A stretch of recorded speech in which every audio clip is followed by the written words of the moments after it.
one's the best crypto asset? Bitcoin's the best crypto asset. Which one's the best crypto asset? Bitcoin's the best crypto asset. Which one's the best? Which one's the best? Which one's the best? Which one's the best? Which one's the best? Which one's the best? Which one's the best? Which one's the best? Which one's the best? Which one's the best? Which one's the best? What's the second best?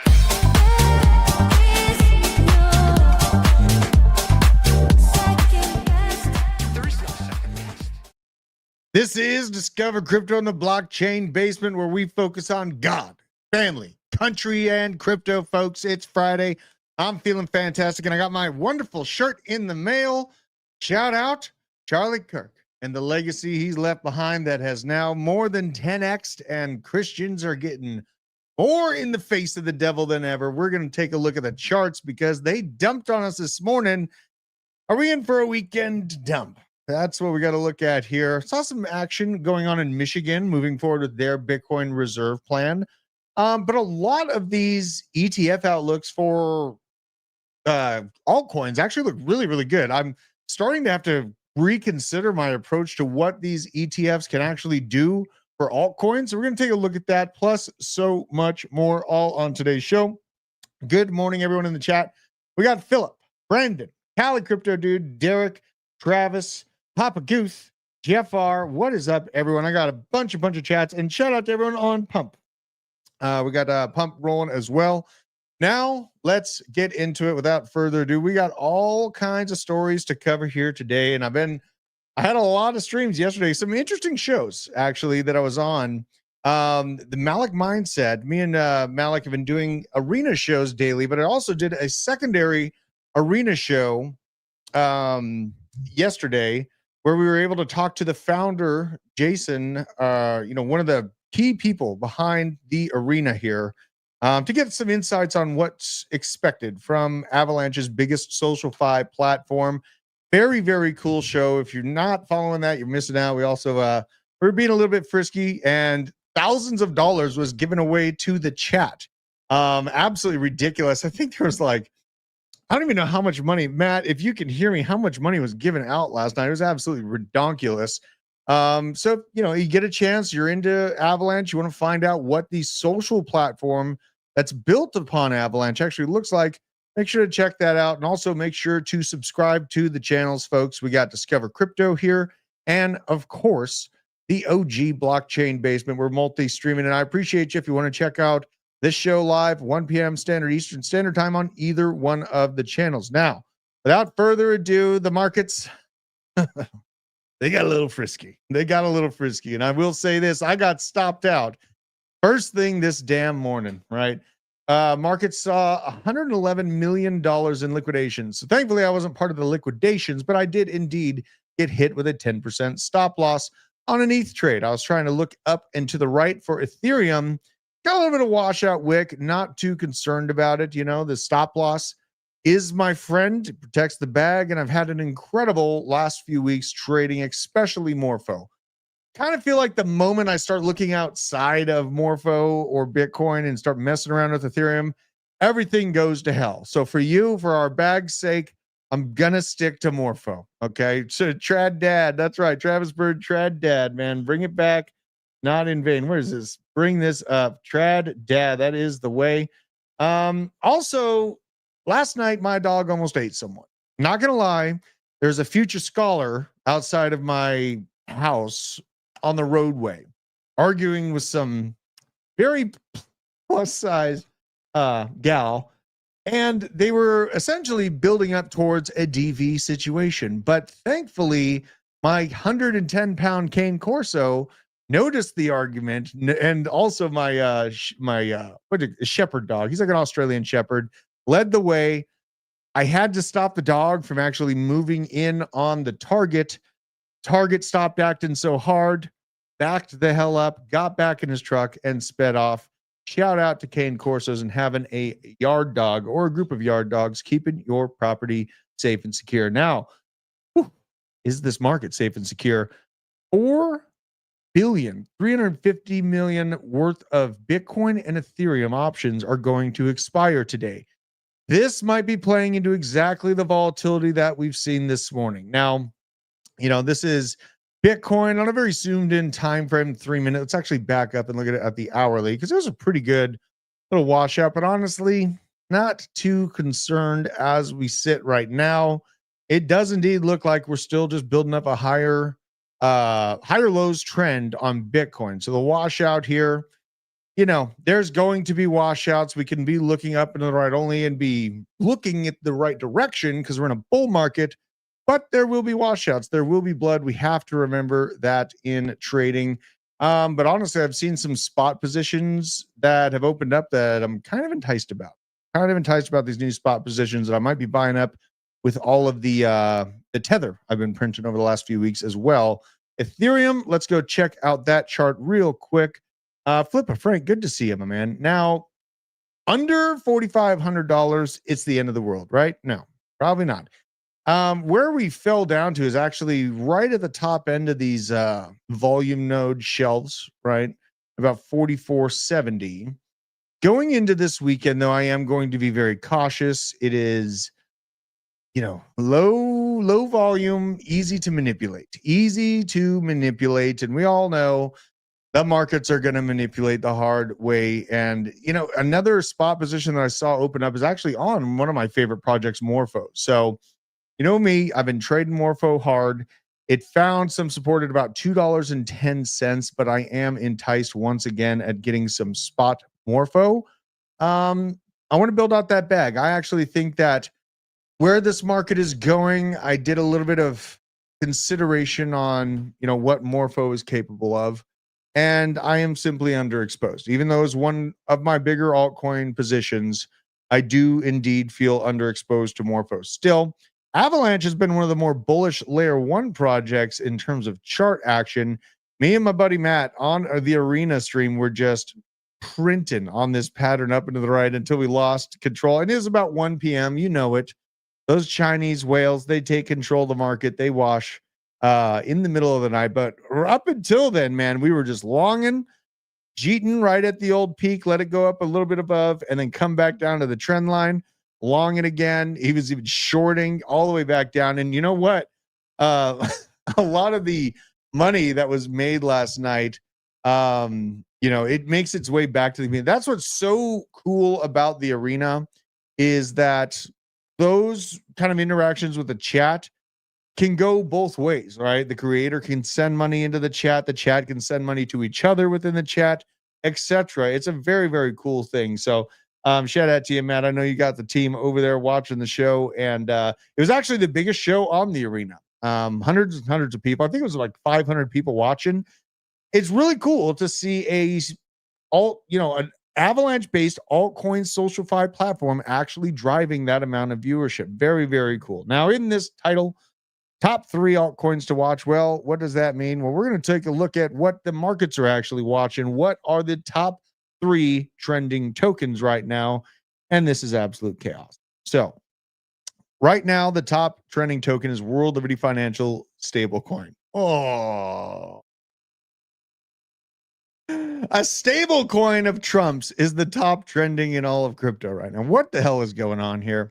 APX, not touching this. Velo, wife still won't forgive me for that Velo entry point. Maybe it's trying to find that return movement. But honestly, there's really no concise things. The main thing that I'm actually seeing here is Pump Fund starting to lose a little bit of ground. Right, it had been moving very, very nicely over the course of the last month, and we actually got to kind of measure out this pump.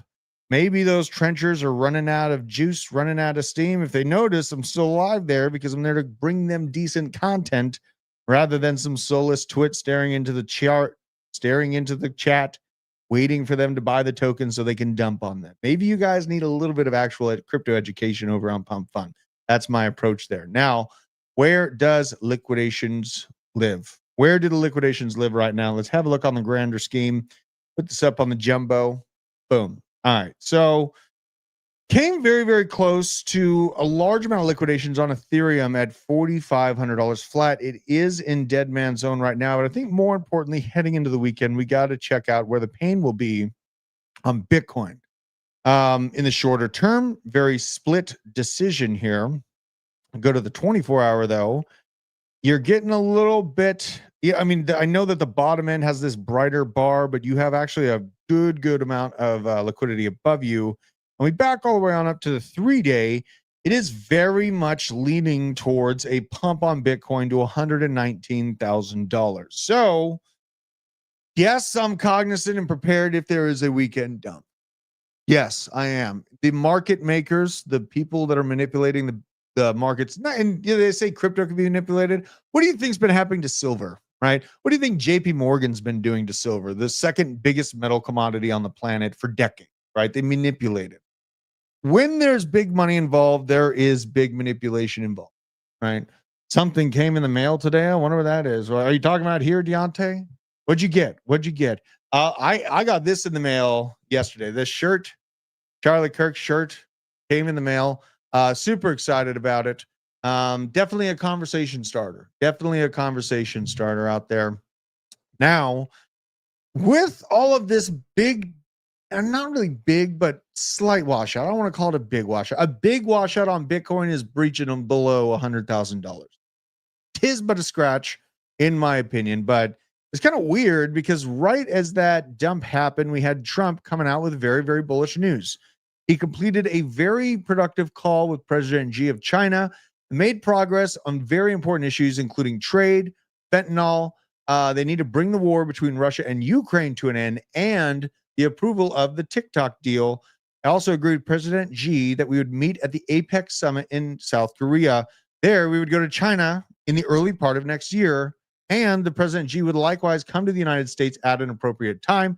The call was a very good one. We will be speaking again by phone. Appreciate the TikTok approval. Both look forward to the meeting at APEC. So it just kind of is counterintuitive finally seeing some life come to this trade deal, this relationship with China. And really, Trump's like, it's all okay. Xi's going to come here at the beginning of next year. We're going to meet up in South Korea. All is fine. They're going to work on talking some sense into Russia over this whole Ukraine thing. And the market just, I think the market is caring less and less about these trade deal negotiations. It just kind of feels that way. It does kind of feel that way. Let's see. I want to go through your guys' chat. Did you cover Shubaduki TA? I will never cover Shubaduki TA. Absolutely not. But thank you for asking. Now, this is interesting. Brian Armstrong, we got this fixed. Account recovery complete. His NBA star Kevin Durant invested in Bitcoin in 2016, but it was locked, and he was locked out of his Coinbase account until just last week. Spending nearly 9 years locked out of your Coinbase account, that is absolutely insane. Bitcoin was $650 at the time when he got locked out of his account. Brian Armstrong posted that they finally got it fixed. Why the hell did it take so long? Why? I mean, Kevin Durant's kind of a big name. He probably really wanted access to that. He's a pretty rich guy. That's absolutely nuts. That is absolutely nuts. But you know what? It's almost like a forced hodl, right? It's almost like a forced hodl. And I wonder if Kevin would have just cheated well before we got to the point we are right now, instead of being forced to hodl that $650 Bitcoin all the way on up to nearly $120,000. Durant just doubled his net worth. Yeah, absolutely crazy. I wonder how much he ended up making out of that. That's absolutely funny. That's nuts. That is nuts. It's almost like those stories where you invest in crypto and say you go to jail or something like that. You're forced away from the charts. You're forced away from the bags. You're forced to stop paying attention, just sit on your hands, get your damn greasy fingers off of the keyboard. And all of a sudden, 10 years later, you're rich. It appears he has become extremely rich. Now, this is the outlook that I think we all need. When is Bitcoin going to $1 million? This is the Winklevi. Shout out to them. Let's have a listen to what they got to say about Bitcoin and the timeline for $1 million price. We actually looked it up. I think the last time we spoke to you was when we launched Gemini in 2015 in October, so almost 10 years ago today. And I think the price of Bitcoin was $380. And so we've come a long way, but we also think it's still very much the bottom of the first inning because we see Bitcoin trading at $1 million a Bitcoin if it disrupts gold. And we think Bitcoin is gold 2.0. And I think we said the same exact thing to you about 10 years ago today.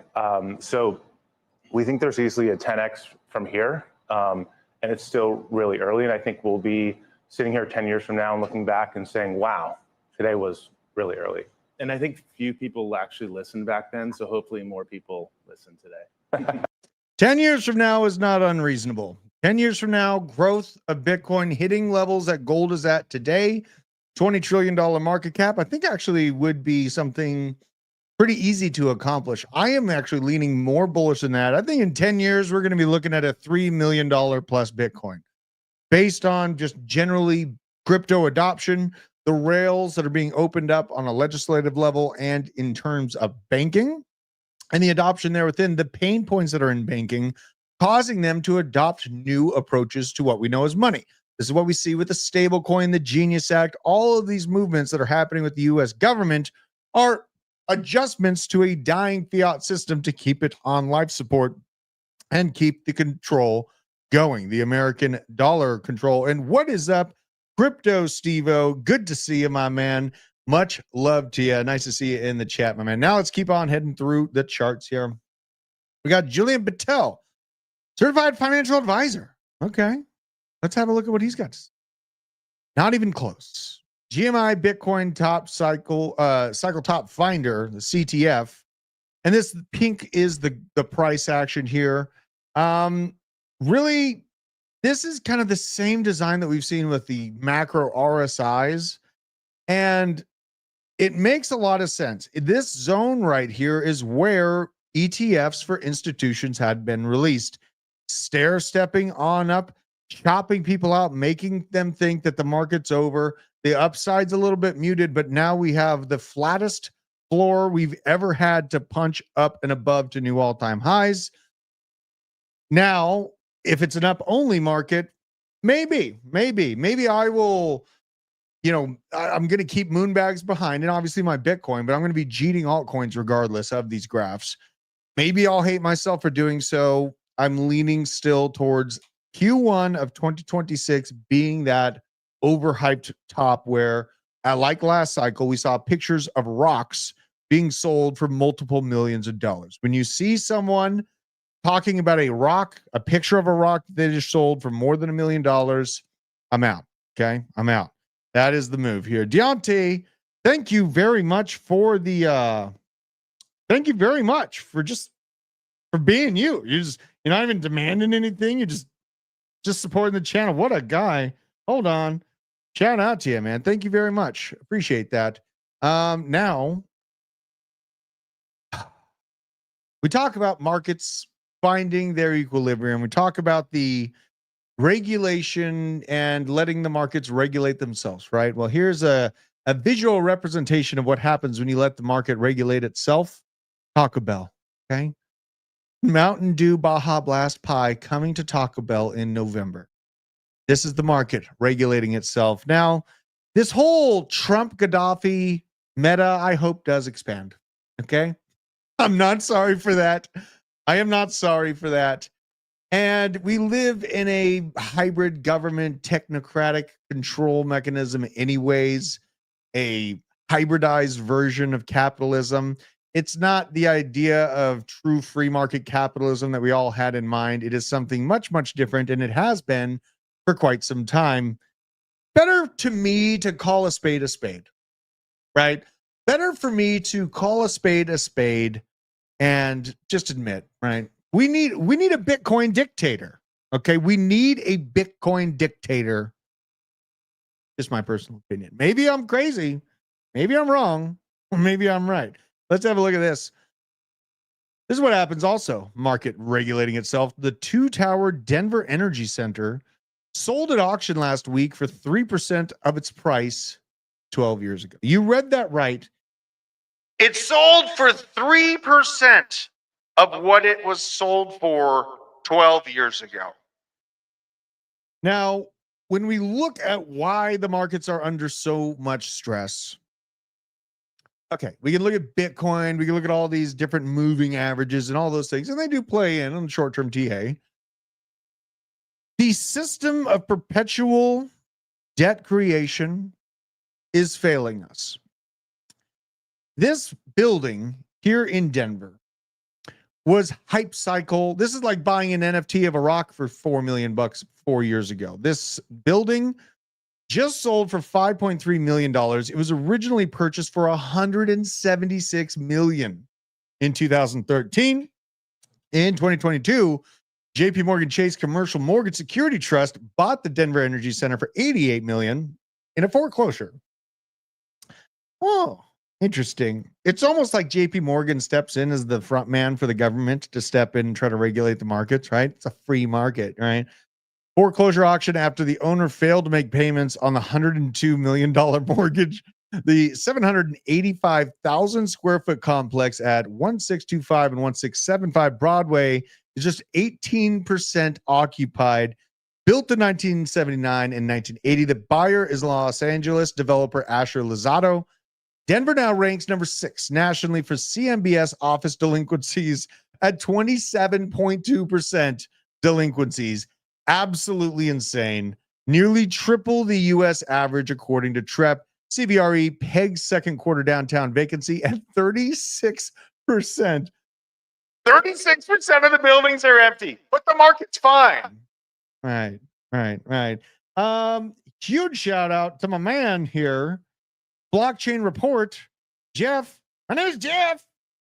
Thank you for the memberships, man. Thank you very much for the memberships. And before I forget, make sure that you do go follow DeFi Crypto and Airdrop. Okay. They work hard. They're working in the trenches, finding all the mechanisms for earning that constant yield on DeFi. Jeff and a Veteran Crypto, 2 runners, and they've actually had some pretty big names joining them on the show. I think it was like David. Can't remember this middle fella's name. The middle fella's name doesn't stick with me, but very smart fella. I've been listening to their shows, kind of lurking after work. They work hard for you. Celebrating the Linea airdrop. All right. Saved from your hack wallet. Oh, there you go, man. That's worth celebrating. Absolutely love to hear that win. Huge. Good stuff, Mr. Jeff. Now, let's keep on moving to the charts. Right? JP Morgan, speaking of them, they raised Apple target price to $280 from $255. It seems that Apple is still got good upward trajectory, but we know that these giant banks, they get it wrong, right? We saw JP Morgan, they tried to back up that building. They thought it was a good buy, a good foreclosure purchase at around $88 million, just sold for $3 million, right? They lost their asses. They don't hit everything, but I would say that Apple is a very, very entrenched, very here to stay company. And I got to be careful talking about them, right? Because of how entrenched they are. As you see, when I show anything that is theirs, they literally are able to kick us off the internet. So smash the like, reshare the stream. Okay. I'm happy to be back on the internet. Happy to be over that whole mess. Jesus. All right. U.S. Treasury equity portfolio is off to a good start, according to TJ Buffett. Intel stock surged over 30% after NVIDIA announced a $5 billion investment into the company. We covered this earlier. This is the financial centipede, right? Oracle, NVIDIA, Intel, all buying each other's products, selling each other their different products, reporting the earnings, reporting the growth, and then raising capital from those forward projections. Very, very interesting. Sustainable. Who knows for how long? We know that in my heart of hearts, I feel that, AI, yes, bullish, but also probably a long-term bubble. I think it's probably, going to be an exciting time for AI investments, AI expansion, power expansion. But I think that there will be a reckoning point. When that is, I can't exactly tell. Macroeconomic outlook kind of looks like the end of 2027 could set up a situation like I showed you on the gold chart, where you spent 10, 20 years in absolute sideways purgatory on commodities that hedge against, inflationary pressures to the dollar. But There are some nuances. Now houses are much more expensive than they were during that last stagflationary event.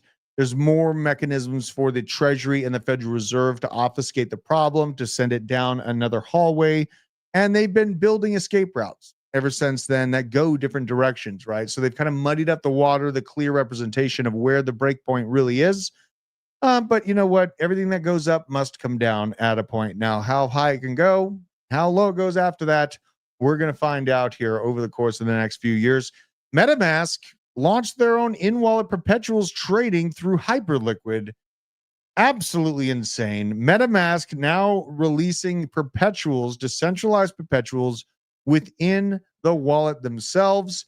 And this is where we kind of see the DEX battle happening, where CZ, he's lit up about Aster. He's lit up that Hyperliquid has achieved this much success. But even other things like I think it was Aventis from Base, Drift on Solana. We see a lot of decentralized perpetuals starting to pop off, right? So in my mind, yes, it's, I trade on LBank and I love trading on LBank, but it is nice to see the ecosystem continue to grow and expand, because I think there needs to be a good balance of decentralized and centralized options for the market to remain resilient and moving forward as the chop of the market takes hold. Snake eating its own tail. Yeah, that's the snake eating its own tail is a great representation of the Wall Street and Treasury and Fed circuit. Absolutely, Crypto Cody. Absolutely. Now let's go into this. Grayscale's most bullish on these altcoins, you guys. Grayscale's launched CoinDesk Crypto 5 ETF, the GDLC, giving investors exposure to 90% of the crypto market through Bitcoin, Ethereum, Solana, XRP, and Cardano. Now, as I mentioned at the beginning of the show, I admit I've been kind of iffy, not really sold on the idea that ETF participants, institutions would be taking the risk on altcoins. Felt like maybe they'd be a little bit more risk averse. Something that TJ really, I was talking to him on the phone and he really made some lights go off in my head. It's these institutions are just as degenerate as us. They just have bigger bags and more margin for error, really. So it is something to think about, that maybe these ETFs actually do start to move the buck. Maybe the ETFs actually do move the buck for a lot of these alts, that are getting exposure to ETFs. Is a very new concept and something that's kind of heady to wrap your head around. A fund manager or institution be like, yeah, we need some of that Solana ETF or XRP ETF. But smaller market cap, more disruptive approaches to technology, it kind of makes sense that they would see some involvement there. And even a slight amount of involvement on ETF inflows from institutions into these coins, or really anything in the top 100, is going to make for some pretty big moves in terms of price action. And here's why. It's because the market cap consolidation of power is very, very intense within the top 5 crypto projects, even top 6. Solana is at 129, BNB at 136 bill. And then you start moving all the way up to Bitcoin, which has absolute big dominance right now. Right around 57% of the market cap of crypto in total is in Bitcoin at $2.3 trillion. But once you start looking a little bit further down here, right, we got Dogecoin ETFs coming in. This thing's only a $40 billion market cap. Drawn at 32, Cardano at 32, Hyperliquid at 18, Chainlink at essentially 16. Avalanche right behind Chainlink. Good to see Avalanche catching up, and Avalanche has been bullish as all get out. It is beautiful seeing these Avalanche bags start to return back. And honestly, come back to $52, right? Come back to $52, Avalanche. But this is the lesson, is that it doesn't take much to really get these much smaller market caps to start getting that insane upside that alt season truly brings. This is something that, I've been cautiously optimistic about.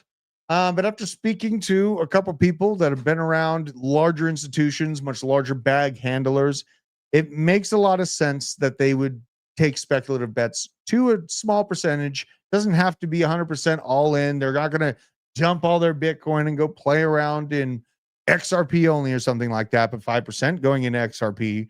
out of a, Bitcoin focused company, that is going to be, a substantial move. It's going to be very exacerbated. So something interesting to think about. Definitely something that I'm having to consider as I'm heading towards the end of the year.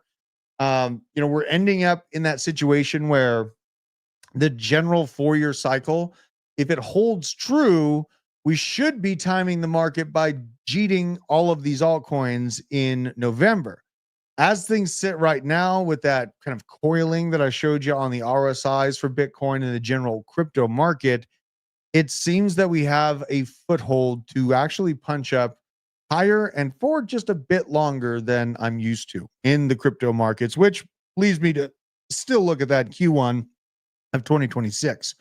So now we got to look at all these altcoins with SEC approval. These are all eligible for spot ETFs now. Cardano, Avalanche, Bitcoin Cash, hate it, but it's there. Dogecoin, Polkadot, Hedera, Chainlink, Litecoin, Solana, Stellar Lumens, and XRP. Very, very bullish for these things, actually. Very, very bullish. Let's see here. I want to see Banana Republic. So everyone's just planning on jeeting at the same time. Something doesn't feel right with this bull run, right? It is what it is. I'm going to start selling when I win hard against Bitcoin on Chainlink, on Avalanche, on all the different alts that I'm sitting on. I'm going to keep a chunk of Chainlink around, though. I'm going to keep a chunk of Chainlink around.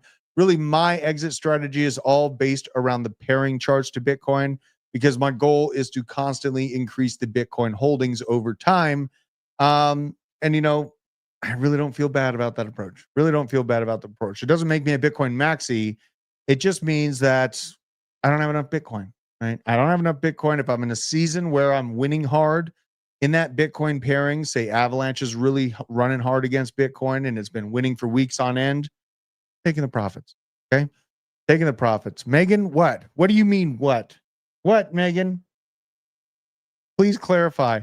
Chainlink acquires 43,000 Link for its Chainlink reserve. Now they sit on 323,000 Chainlink for the organization, smoking their own supply. Obviously, they believe in themselves. Chainlink is something that is systematically important to the existence of crypto and the relationship with the current internet infrastructure. That is why I can have the confluence to hold a little bit of a moon bag, right? Even after the alt hype is done, even after things kind of calm down, the structural importance of Chainlink is why I have a longer outlook on Chainlink than really many of these other projects. So with that being said, seeing this Chainlink treasury started up, good confluence, but I'm really watching November. I think that November is actually going to be a very important time for Chainlink, because that's when the Swift integration and testing the CCIP cross-chain interoperability protocol goes into effect, right? And if they do a 1% of Swift transaction on CCIP, that pushes the price of Chainlink to near $400 without any speculation, without any movement, any ETF inflows, any of that stuff, any of us retail with our greasy hands trying to get in on positions. Just 1% of Swift transactions on CCIP will cook that up to $400, right? So systematically, I think it's important. And I'm here for it, right? Now, this is absolutely crazy. This is probably one of the more crazy posts I've ever seen. From Jaylene, CZ was spotted in a karaoke bar, smothered in models after hard day of crime coding. Now, I don't think that he's flat out crime coding, but we've seen CZ enter wolf mode over Hyperliquid success. We've seen the rise of Aster. And maybe this pullback over the weekend is something that I need to watch. Price action on Aster 4. Oh my God, it's still going up, you guys. 80 cents now. Absolutely vicious. Crime season, right? It's crime season. And I could have made nearly $100, right? Could have made nearly $100, but the proof's in the pudding. I mean, look at the native token of Binance. It breached $1,000. Binance BNB token literally breached $1,000 a piece. People were getting this for free when it first came out. It was like $1 way back when. God, I am so, and I remember last cycle, I was trying to get in on Binance. I was, I was using basic exchanges and I was kept getting all this like warning messages from the US government, like, don't use Binance. The DOJ is coming after you and all this crazy stuff. And I left it alone. This is why, ever since 2020, doing the opposite of what they tell me to do seems to have worked out. Doing the opposite of what the DOJ told me to do has seemed to work out over a long time. And seeing this graph is just more proof in the pudding. Shout out to everyone that got in on this, that hodled this. I mean, I know stories of people putting $1,000 at a dollar a token, now sitting on $1 million. Absolutely ridiculous movement and huge ode to Binance's performance. It's kind of front running what I think is to come for the remainder of altcoins. What we've seen is Bitcoin go to all-time highs first, then Ethereum, XRP, BNB. Solana's yet to do it, and a lot of these other ones are yet to do it, except for Hyperliquid, of course. But I think this money is indeed going to start flowing downhill with a real vicious velocity here. You just have to stay patient enough to see that flood come in, and you got to be patient enough to turn into this, right? Just kidding. Easy's unhinged. Easy's unhinged. And other things, Chainlink, NASDAQ listed company bought Link for the Chainlink treasury Caliber. So not only the Chainlink organization itself, but this organization Caliber, which is a wealth development company, has been leaning in and buying quite a bit of Chainlink for its treasury. Now, if that CCIP integration goes live and these companies are sitting on this level of treasuries, oh my God, that's probably going to be insane. Crypto Cody, I see you, and you are banned. Where are you? There you are. There you are. Okay. Okay, Crypto Cody. All right, now Cardano. Breaking the internet. It's trending, you guys. Well, I wish it would bust out of price action instead of breaking the internet. Where is Cardano's price? Where is Cardano's price? I know why they colored it blue because it gives them blue balls. Let's see here. Let's see here. That's got some breaking out, some fighting to do, but not the worst chart. Not the worst chart, right? Not the worst chart. Not out of the woodwork yet. Seems like it, this is turbulent zone 100%. This is why it's so hard to get Cardano over $1. Look how many times it was proven as support in the last cycle, tried again, then turned in and flipped into resistance right here. This is the day that changed everything for Cardano, February 8th of 2022. Ever since then, $1 is this absolute battleground. We punched above it for just a brief amount of time, came back down below it. That is the proving ground for Cardano. That is the proving ground for Cardano. It would have helped if Cardano would have been included in, like, let's say the Wyoming stablecoin. Like, that was kind of shocking. Like, Charles, I think, even like lives in Wyoming. He's been on the Hill. He's been talking to congressional leaders and really trying to make a name for Cardano in the eyes of a government level. And it's seemingly being left on the sideline. Right? I don't know why. Maybe they don't want a truly decentralized proof of stake system to really rise up. Maybe that's the reason. Maybe because Charles has given up so much direct control and now Cardano has a open constitution within its major holders, its delegators that decide where the network goes. Maybe the lack of controllability is what's holding Cardano back from that giga mainstream adoption. That's an interesting question. Meowers, pull your question up here. I can't find your question because I got so many chats going, but I see it. What do you think of the yen carry trade unwinding happening again? This is a valid question. For anyone that wasn't around, if maybe you're new to crypto over the last few months, the yen carry trade caused Bitcoin to crash down to $49,000 from what was a range we were building up right in the 70, 60K range here. It was right after ETFs had come, and we're like, oh my God, it's up only. We're going up only. It's finally here. Thank you so much. Thank you so much. And then Japan raised its interest rates and liquidated trillions of dollars in people that were taking advantage of the forex discrepancy of value in the local currency, the yen, compared to the US dollar. Now, I do feel that that trillions of dollars of washout, that honestly is not too crazy when I'm looking at this graph on the monthly, caused a lot of lessons learned, caused a lot of de-risking from those arbitrage market participants. So I do think a degree of lessons had been learned, but if I were had to wager, probably half of the people that were involved in getting liquidated in that zone from the yen carry trade, they probably got back. They probably got back in. So there's something to think about that. That is something to think about.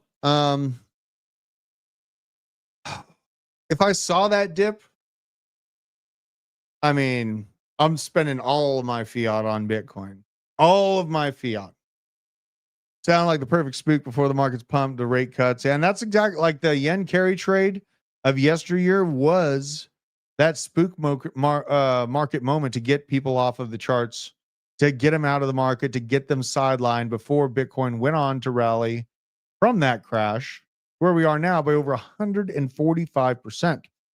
Great way for markets to wash us off the order books, right? And, they say, people say, oh, they don't do that. There's no nefarious system that literally just hates retail and doesn't want them to succeed. I beg to differ. I actually think the opposite. And the goal of these giant institutions is to keep the little man beat down. This is why cold storage, flat out, just focus on buying Bitcoin, putting it on an Arculus cold storage device, and diversifying and getting involved with an IRA program such as Bitcoin IRA is so powerful. And also, something I wanted to let you guys know. We had that clippable moment yesterday. Someone asked, give me a normie reason why Bitcoin is so powerful for the average person. If you guys go out there and get the clips, I'm willing to, and Discover Crypto, million follower account on X, we'll reshare your post. We'll get it out to the masses. We'll push those clips even farther and leave your name attached to it. We'll get your profile built up. I want to build you guys up the same way that you built this channel up and you've supported us over the last few years here. Okay. So if you do get a good clip, you put it up on X, tag Discover Crypto, tag Blockchain Basement, tag me, and I will reshare that. We'll reshare it from all of our platforms and we'll get your account blowing up, man. That is what I want to do here. And that'll actually help me continue to focus on trading. That'll actually help me continue to focus on trading. Soon, Isaac is going to be done with moving jail too.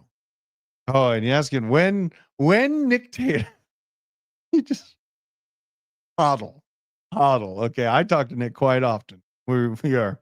All right, so this is a kind of an example of that clipping some folks from the arena, and I got to follow her back, Zen Girl.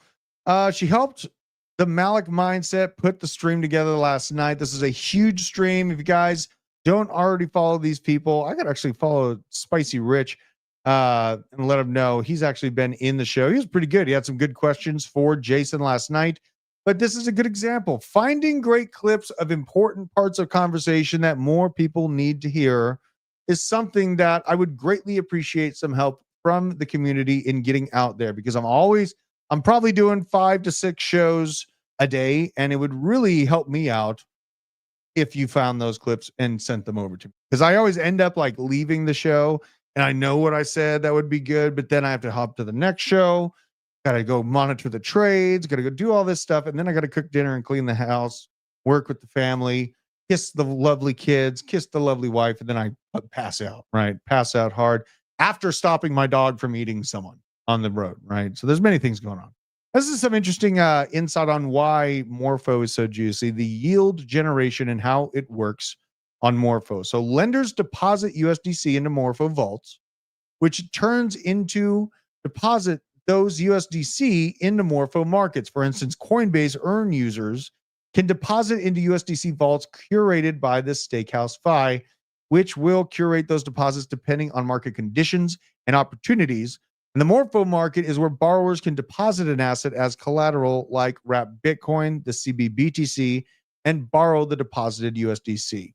Now, what I've seen is a concentration of this lending activity be outwardly highlighted by Coinbase, second biggest crypto app on the planet. Binance is still the winner. Binance is still the biggest crypto exchange. Coinbase is trying to compete with it. Now, Coinbase is focusing in on Morpho, on Aerodrome for different reasons. Morpho for the lending inside the app, Aerodrome for, essentially the token swaps, token launches, all kinds of things going on with Aerodrome, as well as the DeFi side. Obviously, as Veteran Crypto knows, he's out there printing constantly. So these two competing factions are going to game the system to gain the spotlight, right? And in that gaming the system, earning the spotlight, be it by, payments of advertising, making sure the products in front of the larger masses, I think getting in early on the products that's in the guts of Binance and Coinbase is probably going to end up pretty damn lucrative in the long run here. So I saw a good question here. Let's see here. Where is it? All right. Druth Binance price prediction by 2027. I mean, as I sit right now, I think there's still going to be a pullback on alts, man. I feel that Binance probably still has the juice to 2x.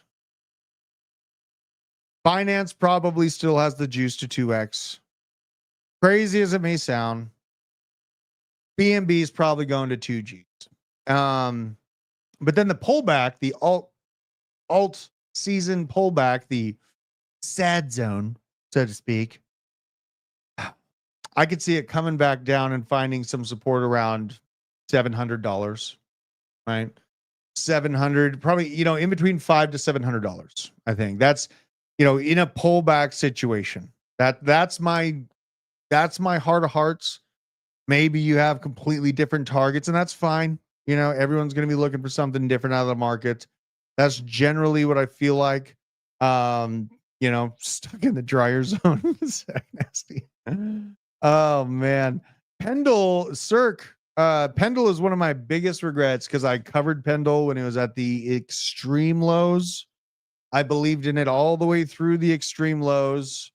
Now it's mooning. It's just part of the game, man. I can't own everything. I can't buy every single token that I think is good, but I do support good projects, good ecosystems. Pendle's a very, very strong DeFi play. And I think DeFi is very small compared to where it's going. So take that for what it is. Shout out to Crypto Stash. Crypto Stash with the look. Check it out. I think Crypto Stash should wear this every single show. Huge shout out to your Crypto Stash. Love the stuff here. This is a rejuvenation. All my hearties be knowing I'm the fiercest pirate, the sail of 7 crypto seas. Enjoy the day with plenty of rum and chasing the booty. Wow. Fantastic work. Now, Pengu. Breaking out of a textbook cup and handle pattern, targeting 22 cents. That'd be a 400% bull rally from where it is. Pengu, pretty darn clear cup and handle. New project released high, dumps hard. The excitement around alts was not here. Bitcoin dominance, full effect, ultra pain for alts. Found that floor. Luca Nets, founder, knows how to run a profitable business, has multiple businesses. Actually, I have a Gel Blaster. Gel Blasters are also part of Luca Nets' company portfolio. I have a lot of those things. And now it's returned back to that original price release zone. Spent some time over the course of the last, say, months building up structure here. And it is a very, very textbook cup and handle pattern. Now, a 400% bull rally. I don't know if it's going to get that crazy, but it does seem that the penguin wants to fly. We all know penguins can't actually fly in real life, but maybe on the blockchain, the penguin will learn how to fly, right? It kind of feels that way. And I think the game is kind of interesting. I have the game on my phone. I have the the little toys, little assets, and things like that. And Pengu, it kept the lights on for NFTs. Pengu kept the lights on for NFTs while all the darkness took over and mutant apes and bored apes fell to extreme lows. Pengu actually helped the limelight still slightly remain on, even though the limelight was focused on Pengu. The Pengu ecosystem helped validate that good NFTs were here to stay. So, you know what? I support it. I like it. I think the penguins are cute. And I'll keep talking about it. I'm not sorry. Now, this is interesting. From a channel supporter here, Will Not Break USA. Shout out to you if you're watching the show here. Quick little pow. Would love to hear your thoughts on the Kita network deep dive in general from Discover Crypto Blockchain Basement, Joshua, Jake, Druth, and DZ. Been following you gentlemen for over a year now and truly appreciate the value and work that you do. First of all, thank you very much for following the channel and for giving me this shout out. Now, let's look at this announcement. Kita's upcoming mainnet debut compares rare scale with regulatory focus. Backed by former Google CEO Eric Schmidt, the chain plans to go live with hundreds of millions of wallets and built-in compliance tools designed to handle cross-border money flow. Summary, Kita, backed by this Eric Schmidt, ex-Google CEO, will launch its mainnet September 22nd with 235 million wallets. The network supports USDC transfers, asset swaps, and off-ramps with built-in compliance. Now, for the angle that Kita is trying to take, or, I remember seeing all like the Visa integrations and things like trying to get cooked into the current money transmitters. Compliance is indeed a part of the game that you need to make sure is in place for any crypto project that wants to be utility driven and actually used by humans across the planet. So Kita's KTA token underpins the governance and already trades on 13 exchanges. According to press release shared by Crypto News, September 17th, Schmidt-backed Project Kita will officially activate its mainnet on Monday, September 22nd. So actually, in just a few days, the launch will unlock the platform's core functionality, including native USDC transfers from any chain, seamless asset swaps, and simplified off-ramps. Notably, the network will go live not as a blank slate, but with a staggering 235 million distinct wallets already holding non-zero balances, a figure that includes 40 million wallets that have already executed transactions, according to the Kita team. So this is, information coming directly from the Kita team. They're going to hype themselves up to a degree, but the backing of Eric Schmidt, something is going on here. Something is afoot with Kita. I will say that. I don't own this project, but where there's smoke, there's fire. I'm seeing smoke. Okay, I'm seeing utility smoke. And something, when I see that they've launched the token, it's been trading, and then the actual system is just about to go live, I find concern, right? And I've seen a lack of follow through on the hype with the integrations with Visa since they were originally released. The Visa news, it lasted like 2 or 3 days. And then you're just like John Travolta in Pulp Fiction looking for the juice on the price action.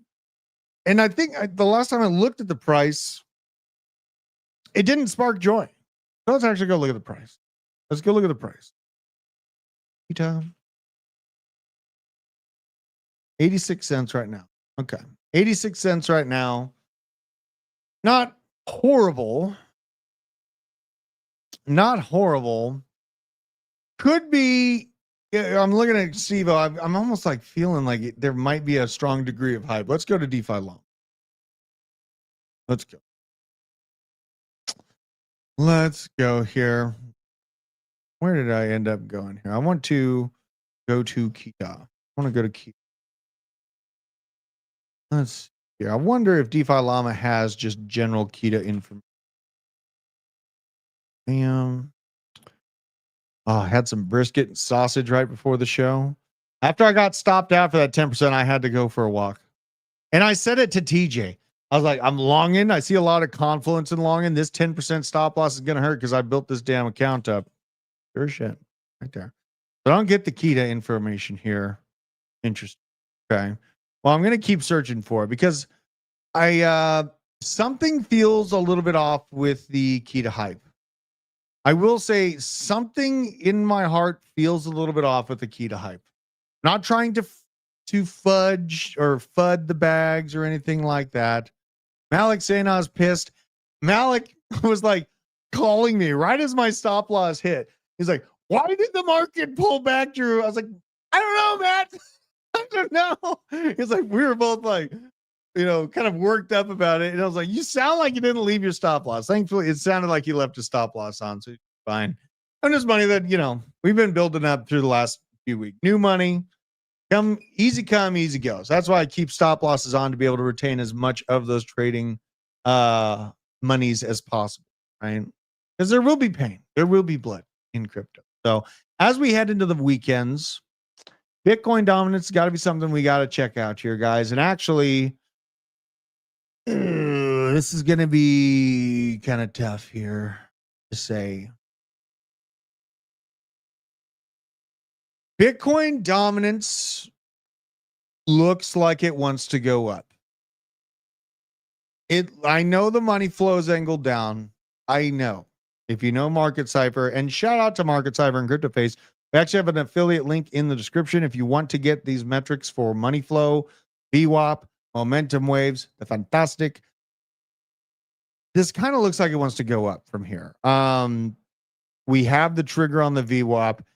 The momentum, very, very deep downward momentum wave. And, this actually looks like it's going to try to fight back this week, which is not going to be fun for alts if it does. Because it's not all up only for alts, all strippers and burritos all the time, guys. Okay, it really isn't. We've fallen on Bitcoin dominance by about 13%.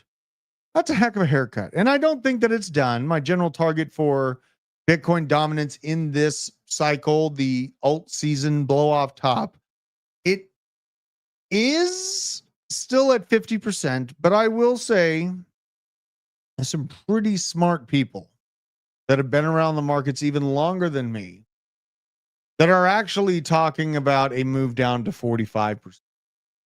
Now, the difference of 45% Bitcoin dominance to 50% Bitcoin dominance really seems negligible, right? Well, I beg to differ, okay? If we hit, I'm just going to explain this real simply. 50% dominance of Bitcoin and continued growth of, say, things like Aerodrome. If we see Bitcoin dominance fall to 50%, Aerodrome keeps building and absorbing some of those inflows. We're talking like a $10 Aerodrome, right? But if we actually breach below this 50 mark and head towards 45, that turns into $15, $20 Aerodrome, potentially even more, right?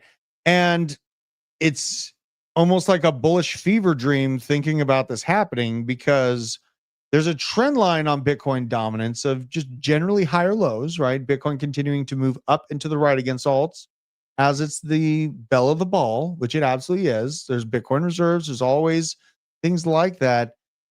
It is a stupidly bullish environment for altcoins to think about if we do get near this trend line. God, another smart person in the chat thinking 45, 46% is actually doable too. God. Yeah. I mean, that is absolutely insane. That is absolutely insane. It is a fever dream. Crazier things have happened though before. And we've spent a long time being beat down in the altcoin sector. We have spent a long time being beat down. All eyes on Bitcoin, the strategic reserves and things like that. You won't experience the upside of this situation if you're not in position. And I think not taking a risk in altcoins is my biggest risk because I know that the dollar is going to continue being devalued. I know that the government is going to scam like they always do, inject a ton of money to fix those commercial real estate situations like I showed you at the beginning of the show. I know that they're going to keep rugging the fiat currency system. So taking chances, getting a position ahead of time on my favorite alts is how I'm trying to prepare for something that in my heart of hearts is something of a surety. What will the price be if it hits 45% Robert Nash acts? That's some of the fun part.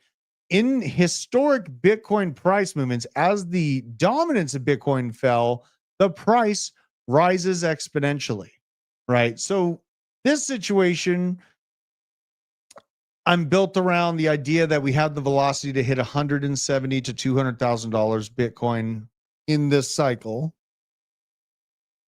but it still is very much so time-based and how much I'm winning against Bitcoin, because I'm not going to be selling my Bitcoin. I'm selling the alts into Bitcoin, right? All at once, more Bitcoin and houses, Second Amendment goods. So that is what it is. Matthew, I know I looked at Aster. You're going to make me crash out if I have to look at it again, but fine. Okay. There it is. We looked at it. It was at 80 cents. It's absolutely pumping. Who in the chat, in the arena chat, Matthew, remember who was talking about this? Was it Atlas? I think Atlas was going off on us. She was yelling at me, and I was like trying to buy Aster last night at 50 cents. It is what it is. CZ ain't going to lose that. I mean, he is going to fight back against Hyperliquid. And I think there's going to be some major things done to pump it up. Yeah, absolutely, Robert Nash. And good question. Robert Nash, that was a fantastic question. It's like when I talk about Bitcoin dominance dropping, people's like, what do you mean? Bitcoin's going to, crash? No. Bitcoin dominance dropping means that altcoins take the limelight, but Bitcoin's price still moves up and to the right, right? Let's see here. No way. Brian, no way. Alex Becker's watches. Get real. No, he's not. If he is, that fucking golden, that Desert Eagle is delicious. Okay? Fantastic work. All right? If you actually are watching me, get more of those, my mans. Crypto needs more of that energy, Alex. All right? It needs more of this energy, brother. Jesus. That's what we need. That's the kind of energy that we need in crypto. You know what I mean? We don't need any of this middle of the road. Oh, maybe it's going to be good. Maybe it's going to be bad. The metrics look good. We know that the government's rugging us in the fiat currency system, right? We know that we need an escape. There is nothing clearer on this planet than we know that we need an escape from the existing system. Oh my God, he actually is watching. What is he doing too? He's like making the Gedimus Maximus chart go ballistic. Guess what? It's going to the moon. I'm not selling. Don't care. Not selling. Not selling the bags of Gedimus. Even though it's named Gedimus, it's ironically named that way, right? Alex Becker. That is funny. Alex Becker has made it to the chat, everybody. There you go. Fantastic. That was unexpected chaos right there. That was absolutely unexpected chaos. Oh, and here come the sniper bots. Jesus, we bonded. See, and this is the thing about Pump Fund. I don't have to sell a single one of these tokens. Like, all I need is transactional volume for creator rewards. And these are the kind of mechanisms that create longevity in SocialFi networks. We have different approaches from Pump Fund to the plays on Avalanche, right? They're trying different mechanisms. I like seeing social networks go fast and break things, because as it sits right now, guess how much YouTube takes of our income, right? The super chat, they take 80%. They take 80%. Like, so what the hell are we supposed to do? Just keep taking it up the rear, right? Or are we going to go out and create new mechanisms to find? God, I think we bonded already too. Holy Jesus. What is happening on Gedimus? That is absolutely ridiculous, bro. That is absolutely ridiculous. Shout out to you. Oh my God. You know what? The people that believed in me, that thing had higher lows all the way, but it didn't bond at all. And I just kept making content. Look what happens if you just stay locked in, right? Shout out to you, man. Shout out to you, man. God, I don't even feel like ending. We should just keep going. It take 80. Bro, hold on. You are banned! Sack Nasty, get the hell out of here, man. Jesus Christ almighty. 80%. Yeah, I agree that's wrong, man. I agree that's wrong. They should not be taking 80% of the income. Like, we work really hard. You know how far I drive to get to the office every single day for the last 4 years? I drive an hour and a half one way. Take care of 4 kids. This morning was very, very difficult. Very, very difficult. All right? Very difficult day, but I still came because I freaking love you guys. And I want you guys to succeed. Okay? I want to be honest about what I see on the blockchain. I want to call out the crap out there like hex. And I want to deport every hexagon that shows up in the chat. Where is my deport button? Do I not have a deport button anymore? I need the deport button. Isaac, when you are back, you are creating me my deport button again. I need a deport button. So, Laserface, what is up? Jeez Louise, what a wild day. Absolutely incredible. We should to get Alex on the show. Alex, this is Discover Crypto, man. We got like a 1.4 million subscribers on YouTube. You should come on the show sometime and do an interview. I would love to do that interview. I would love to do that interview. Hex, the Hex Witches. The Hex Witches. They have a fetish for being exit liquidity. It is what it is. Right? They have the hexagons have a fetish for being exit liquidity. Not surprised by it. Absolutely insane. God, absolutely insane. Now, the move, like I put the offer in on the house. I didn't get the house. It's next to the new office. So I'm sitting here fighting for the next house. It is what it is. I'm going to get it. Right. And actually, I'm seeing a huge drop in mortgage rates. Right. So over the course of the remainder of the year, mortgages coming down in interest rate costs, I think is something very, very cool to see for me in my current life. Right. Because I need to find that next location. Now I'm basically like have a 30-year short on the dollar with the mortgage being at 3%. I think with the current velocity of macroeconomic pain, we could see mortgages come around like the 4.5% interest rate mark, which would be absolutely fantastic. God damn, our coin graduated the bonding curve on Pump Fund. That is absolutely nuts. We ran up to like 175,000 market cap. Now the JEETs are coming out, but you know what? It's aptly named JEET. Okay, it's aptly named JEET. So you know what? JEET if you must, right? JEET if you must. Okay. I'm not going to JEET because my job is to come to Pump Fund, to come to the arena and give you the alpha. Okay. Give you the alpha. Huge shout out. What a wonderful show.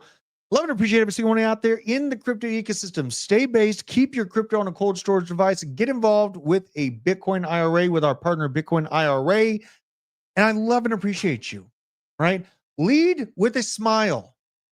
Love in your heart and one in the chamber. That is the truth approach.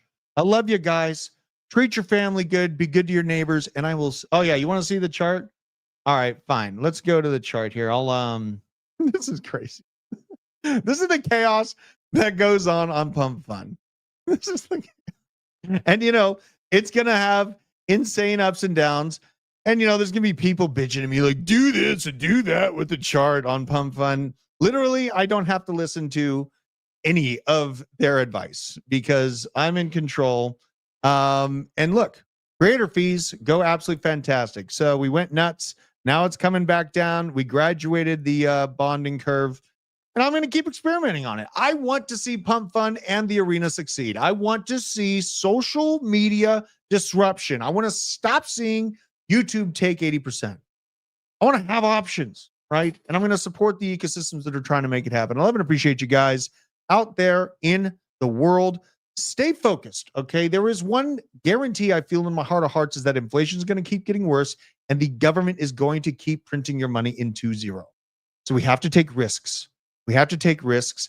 I like Avantis, Crypto Stevo. I like Avantis very, very much. Love you guys. Treat each other well. And I'll see you on the other side.